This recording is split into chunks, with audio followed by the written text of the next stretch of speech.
If you've already seen the full-length auction preview for the upcoming Morris Leslie Classics auction, you'll know that there are a few special highlight cars I mentioned doing full-length special features on them. Well, this is one such car. Looks like a very ordinary Mark II Golf on the outside in this lovely Sahara gold paint, but there's a big secret hiding under the bonnet. This car was bought by a budding William Skelton, founder of Dubnuts, and he wanted a demo car, something to build his business off, to start from the ground up with. He'd become a master tech working for Audi for almost a decade and decided he wanted to go out on his own and start something anew. So he spent a while looking. He knew he wanted a Mark II Golf, he knew he wanted a rust-free chassis, but he didn't have the biggest budget in the world. Wanted to find something that, was usable, but also rust-free. Didn't care if it was 2-door or 4-door, and then this came up.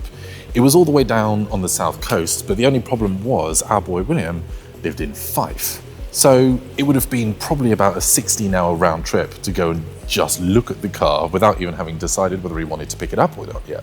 So what he did was he contacted some people, got them to go around, take some photos of the car, report back, say what the general condition was, and then he eventually bit the bullet and sent someone to go and pick it up for him, albeit sight unseen as far as eyes on metal go. Eventually, the car rocked up in Fife, and lo and behold, thankfully, it was pretty much completely rust-free, all the way down to the chassis legs. Now, someone in the past had tried to shave the bay, so there were some really odd-looking modifications. They didn't quite do it properly. There was a panel welded in place, and it looked like it's something off a ship with rivets in it. So that was all taken out, and it was all started again from scratch. So it now has a fully shaved bay and a very special engine swap. But before we get to that, let's talk about the outside. As I've already mentioned, we've got some lovely Sahara gold paint and these custom stripes along the side. This originally had some lovely Zender turbo wheels. They're not quite with it anymore, but still we've got some lovely, actually pretty pristine VW alloys on this, and they look great. On the inside, things are actually pretty standard, which is no bad thing, to be fair. I mean, check out this door card for starters. We've got lovely cloth here, and it's still really soft to the touch now I'm actually feeling it. Everything is really nice. These seats used to have some wooden bead covers, a bit like a taxi, but those have since been removed. They were originally supposed to be reupholstered in Harris tweed, but William eventually decided against that, let someone else have their own fun with it. But besides what hasn't been changed, this little mocha wood gear knob isn't standard. It's got a GL on the top, and it's got the shift pattern and some of these little dimples, like if you remember the original Mark I Golf gear lever had, to mimic a golf ball, as it were. Yeah, it's a lovely 2.9 Corrado gearbox, I believe. It's only a 5-speed, but what more do you really need? And it's still a pretty good throw. Another thing to consider, actually, besides this lovely Alpine stereo, is this dashboard is completely uncracked. And if you've ever owned a car from the 80s, you know that these days that is not something that you can just take for granted. But all things considered, I was actually considering having a look at buying this car myself, but now I'm actually sitting in it. I see that I can't actually get to 5th gear, and my knees barely fit under the steering wheel, and my head actually doesn't really fit under the ceiling either, which is a part of why we've got this sunroof open.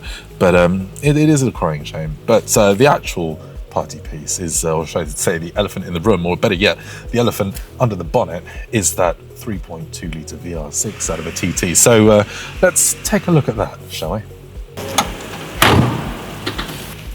Right, so under here is a 3.2 litre VR6 sourced from an Audi TT, and it is absolutely wonderful. So when they got it, it was in a bit of a state, as I've already said. There was a weird panel sort of welded in place. It looked like something out of a battleship. And so they completely, and I mean completely stripped it. You can tell because this lovely Sahara gold paint on the engine bay is completely and utterly immaculate. So they got rid of that silly panel, found out the chassis legs were completely mint, and powder coated absolutely everything. All the mounts, all the arms, absolutely everything. And managed somehow to shoehorn in this huge 3.2 litre VR6. So it's all naturally aspirated power. There's no turbo on this. They thought, no replacement for displacement, which, is an American thing. But here it's still very much holds because this is pumping out 255 horsepower, which in a car that weighs nothing is plenty. Attached to that VR6, we've got a fully custom 2.5-inch exhaust, straight all the way through, completely custom hidden loom as well, tucked away under everything. And as I said, everything has been powder coated and painted, including the AP coilovers that are on this as well. So even the stuff you don't see has been tarted up to beyond belief. Beyond that though, you've got the AP coilovers, you've got a complete polybush kit. Front end, you've got an IBAC anti-roll bar, and then on the rear end you've got a GTI axle which has a stiffer anti-roll bar from the factory. You've also got operated brakes, you've got Cupra Ibiza hubs and discs on the front, and you've got Cupra hubs and M-Tech discs on the back. But all in all, this is an absolutely insane build, and it's a really rare thing too, because I only know of one other in the country. Is a friend of mine called Barry. He's got a Mark II VR6 swapped, and it's 3.2 as well. But that's the only other one I've seen anywhere. I mean, to be honest, to find a Mark II Golf in this color alone is rare enough, let alone with a power plant as silly and as well incorporated as this one is. So if you want it, and I do even if I don't fit, you'll want to be here at Morris Leslie Auctions on the 21st of February 2026. Starts at 11 AM. Don't miss on this one because you'll never find another. But in the meantime, get bidding, come down if you want to have a look in person, and we'll see you on the 21st.